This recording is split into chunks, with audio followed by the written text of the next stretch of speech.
Hello everybody, nice that you're around again. I promised you on my last video that I will show you how to do leather welt buttonholes. I showed you one version where the left side was done with the household machine, a buttonhole put in, but not everybody has a buttonhole machine at home, or in the household machine doesn't do one, so that's why here is another possibility how you can do a real nice leather welt buttonhole. First of all, you have to see the size of your button and mark in the position where you would like to have it a little bit bigger.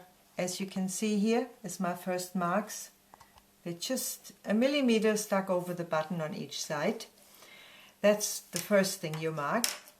Now you can make this buttonhole first, but you can also, the way I do it, mark right away the other side, the underneath, the left side, the material, where it's got to be opposite exactly.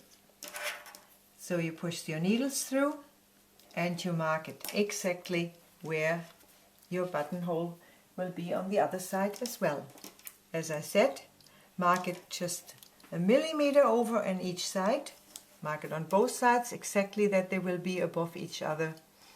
If you have a very soft material, put some lining behind first, some facing which you can iron on, and then you can start already.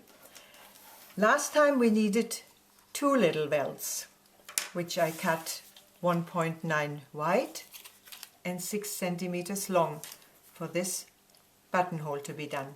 On this particular one we will need 4 exactly the same size, and that's why we're going to start sewing right now. You have to start by first working with your little pieces of leather materials. You fold them in half, putting the left side of the material inside, so the proper material is already facing the outside.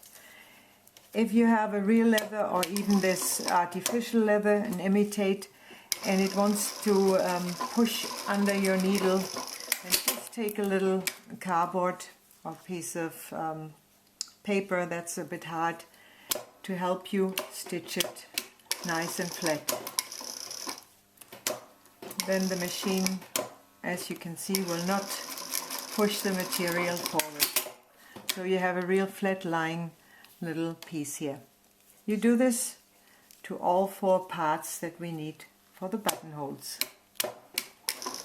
Just start in the beginning to hold it down, then you can sort it out towards the end to just stitch them together. I know you don't have much in your hand for those, but that's the way it is, as you like to make a nice looking little buttonhole which has the leather on both sides. So those are prepared. Now you take your 2 pieces where you want to put the buttonhole in. Doesn't matter which one you start with. You lie it onto your marks that you have on each end, the same amount sticking over. Lie it exactly on, and as I said before, you have to be just a little bit over your marks, as I marked it on the proper side of the material. If you don't go over, it will show on the side, on the finished side, when you're finished with the buttonhole. That wouldn't be nice. My foot has a width of 5 millimeters. I want to make this buttonhole each side 4 millimeters. That means I got to just have it slightly sticking over on this side, otherwise this would get too big. Very important, your back and forward stitching in the beginning as well on the end. And I'm watching that I'm just 1 millimeter standing over. And I just go slightly over my point that I got there. You see that here. You turn it around. Take the next little piece, lie it on there. And now my first stitch has to be exactly opposite of this first stitch here. In a right angle. Now we said 4 millimeters we want this welt to be on each side. So our in-between space has got to be 8 millimeters. If you're not sure, then just measure. It can be slightly less than 8 millimeters. That's always better than if you make it too wide. If you would have like 10 or 12 millimeters in between, you will not get a tidy, clean looking buttonhole out of this. So you must watch, it's got to be in the right angle there. I'm watching that I'm just standing over with my foot a little bit. And here I'm watching my last step as well. So I'm really completely even there. And now I take the other side and I will do exactly the same again.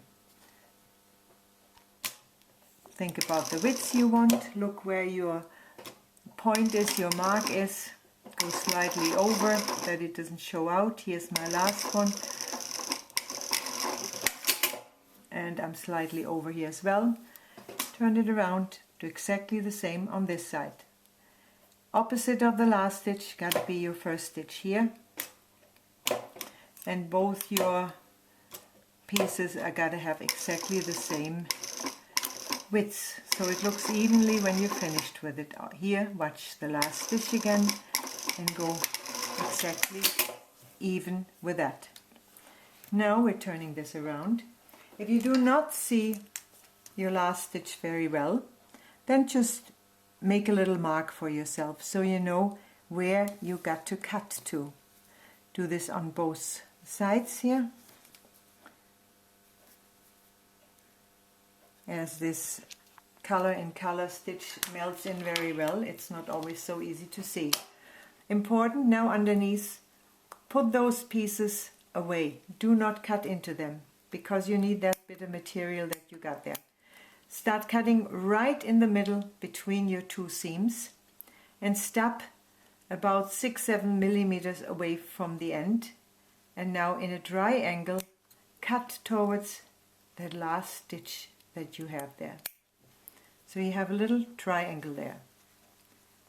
Turn it around. Do exactly the same on this side. No, never forget underneath, put those little pieces that you stitched on away. As well here, onto the last stitch. We're doing exactly the same to the other piece. Start somewhere in the middle, doesn't matter where you start. Stop early enough to be able to do a nice triangle. Same on the other side. Fold all this away. You need this bit for later. Onto the last stitch, and we got a nice little triangle also on this one. They're both prepared. Now we just fold them over to the other side.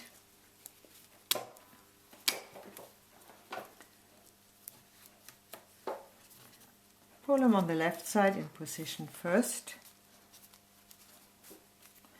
Now make sure that everything is nicely tacked in, that it's even, that it's not pulled to the side, that it's all in the right angle. Now put this away and you see your little cut-in triangle.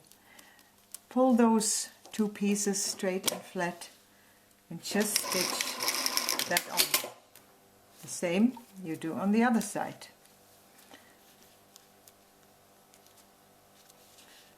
Just stitch that down.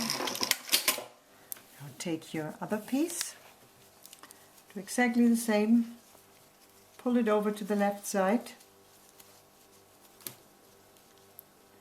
pull it nicely in position, turn it over, push that little triangle to the left side, fold it over and stitch it onto here. It's a nice repeat, so you see them both how we're doing them. Same on this side. It's got to be nicely pulled through.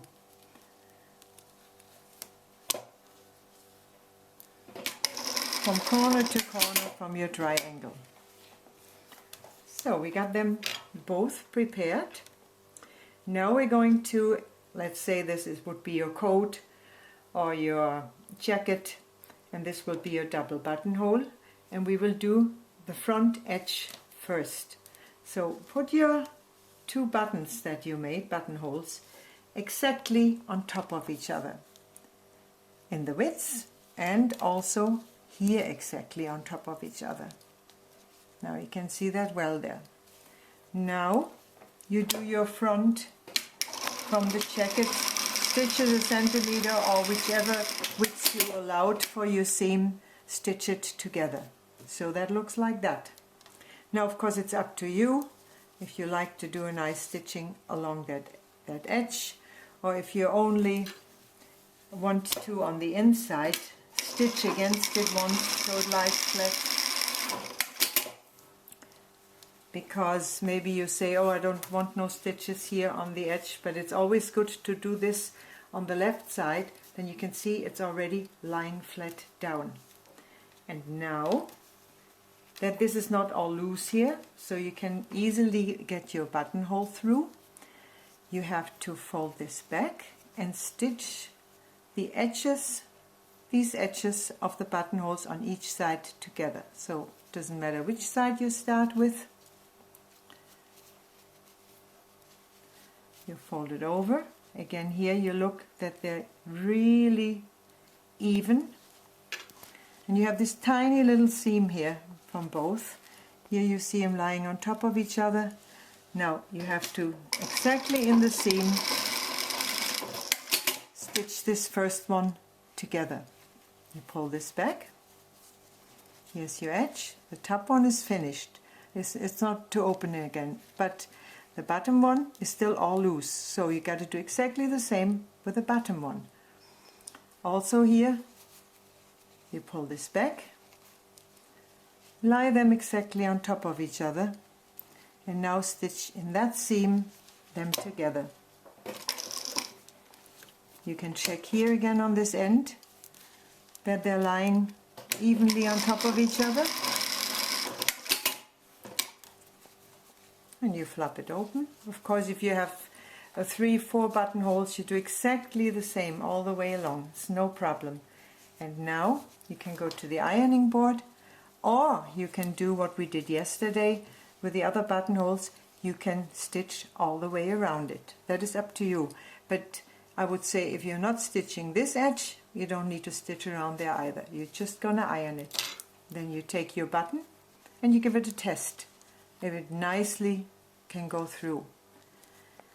The thicker your button is, in case if it's a very high one, you also have to allow even more. But this, for this particular button, would be perfect if you do it like that. As you can see, you got on each side 1-2 millimeter space to nicely be able to use it.